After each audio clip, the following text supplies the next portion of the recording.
The 2023 regular season is in the books, and now it is time to look back and think about changes that need to be made to the Mountaineer team, roster, and dare I say, coaching staff. There's a lot of people questioning whether defensive coordinator Jordan Lesley should be back in 2024 for West Virginia University. Let's talk about it right after this word from my sponsor. This episode is brought to you by Dutch Miller Automotive, where friends and family pricing means you get the best deal right up front on any new or pre-loved vehicle in stock every time. With brands like Chevrolet, Chrysler, Dodge, Jeep, Ram, Kia, Hyundai, Ford, GMC, Buick, and Subaru, the Dutch Miller Automotive family is always growing and ready to put you in the car or truck you've been searching for. Check out our inventory today across West Virginia at DutchMillerAuto.com or come in today to the home of friends and family pricing, only at a Dutch Miller Automotive store near you.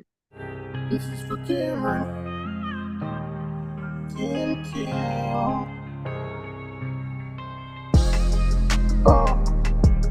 What is up, guys? Welcome in. My name is Mountaineer Paul. This is another edition of Mountaineer Paul Talks Football.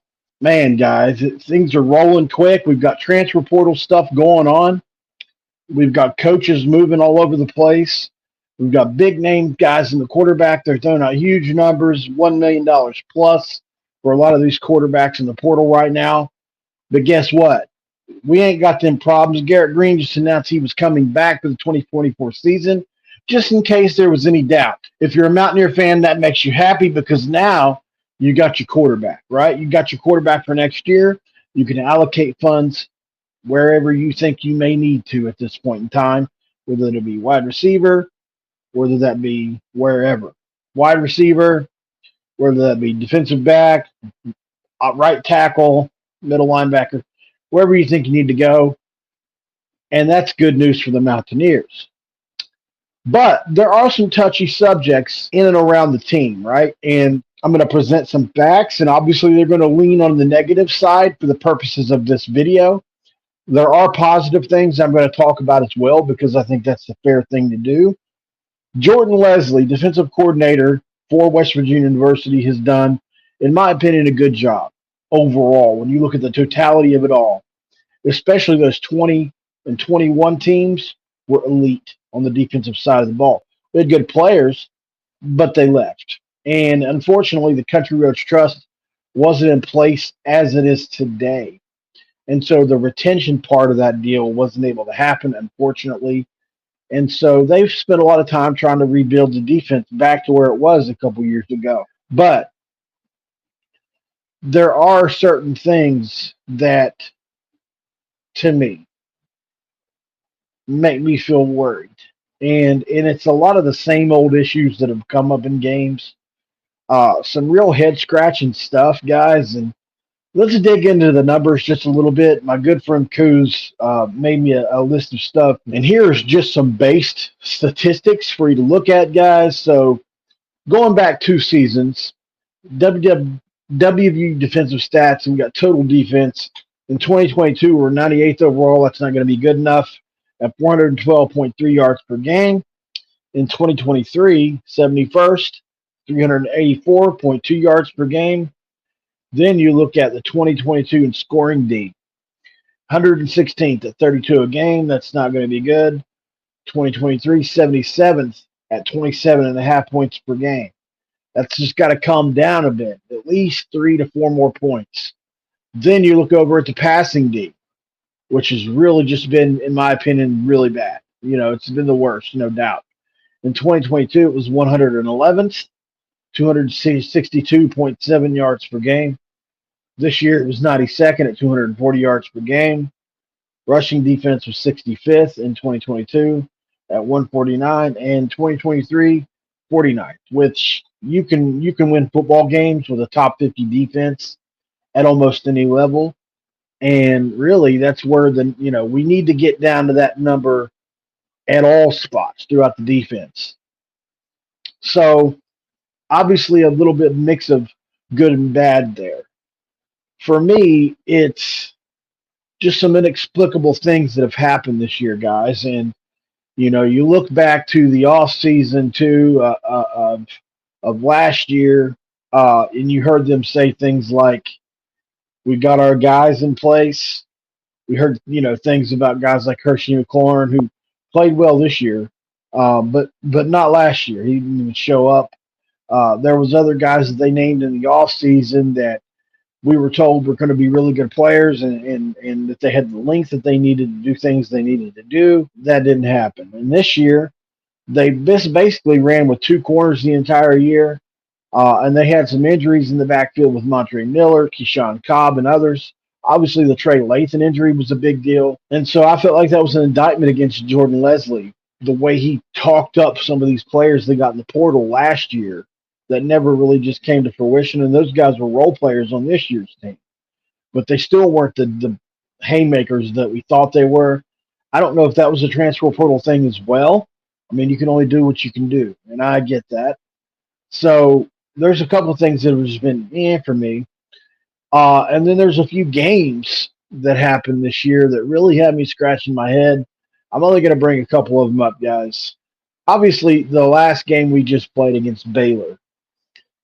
Sawyer Robertson, 17 of 19 for 215 and a touchdown. While those aren't huge numbers, 17 of 19 for a guy that's making his first career start in the Big 12, who I talked to David Smoke, the guy from 6 and 365, the week of the game, and nobody had heard anything about this guy in practice that would say that he was going to be some type of elite player.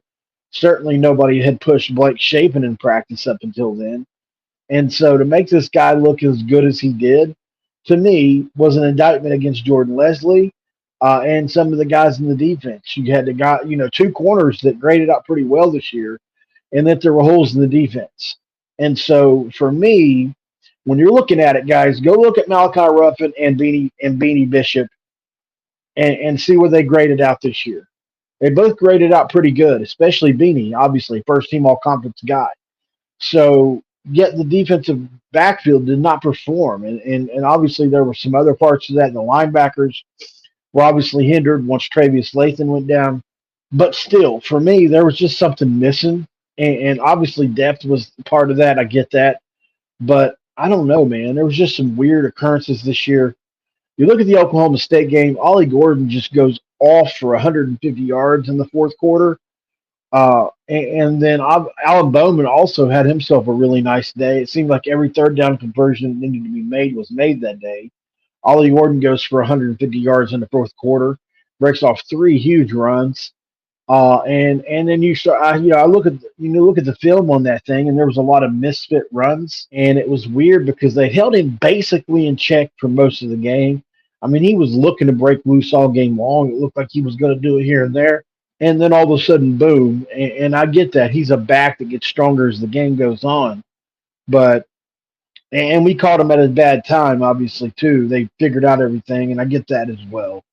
But man, you just can't have breakdowns like that. If you're looking, especially coming in the next year, I think a lot of us are going to have high expectations for this team. We're all expecting us to win 8 or more games, hopefully 10 games or more, and be in the conversation to go to Arlington this time next year, guys. I don't think anything less, to me, is unacceptable. And the Houston game, man.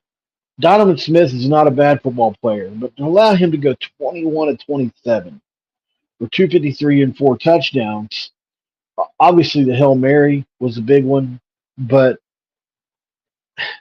there's just so many things, and obviously Garrett shouldn't take his helmet off, and there's extenuating circumstances to all these situations.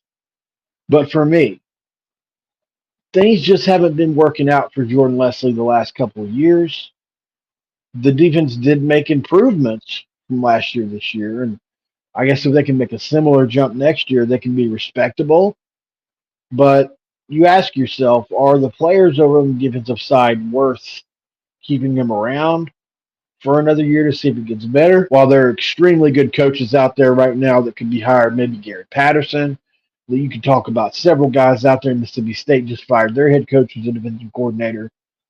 I don't know if any of those guys have ties with Neal Brown. And then Mike Casazza and Chris Anderson have said things like there's supposedly going to be a conversation had about this.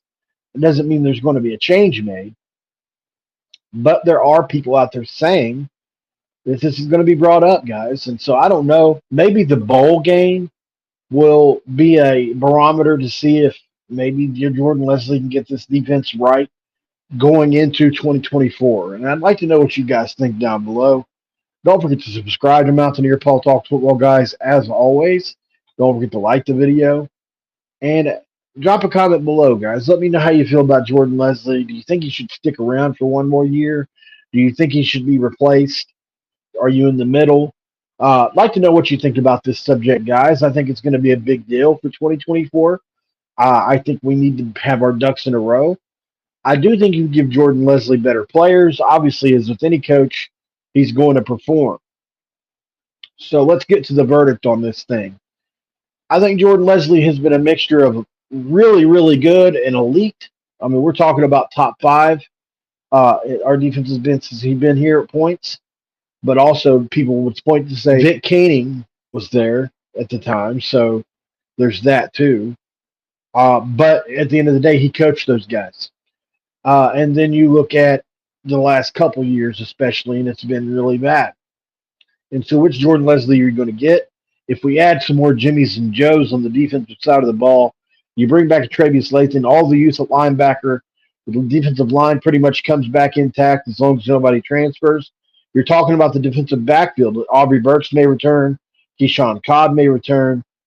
As you look at the defensive backfield, are there guys that could potentially step up and play? You talk about a Josiah Jackson. You talk about an Andrew Wilson-Lant. And Jacoby Spells being another guy. But if you want to go outside to the transfer portal, maybe that's what you need to do. You pay for the best guys you can get. I'm fond of that route as well. And so maybe it is a Jimmy's and Joe's thing. But I do have questions about some of the schemes that Jordan Lesley decides to run at times.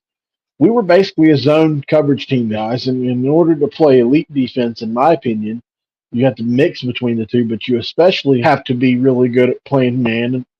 You have to be able to play man sometimes, guys, and get home with 4 and 5 guys. You do. So I think we give Jordan Lesley another chance, another year. There's too much talent on the defense, and to especially in that linebacking room and some guys on the defensive line, you really run the risk of losing more guys, in my opinion. Now, you never want to keep a coach for players. That's the old saying. But in this case, you've got 4 guys that are basically freshmen or redshirt freshmen or sophomore, as in Trey Lathan, who have all conference potential. Ben Cutter has potential. Travis Lathan obviously has all conference potential. They believe Josiah Trotter could be the best of the group.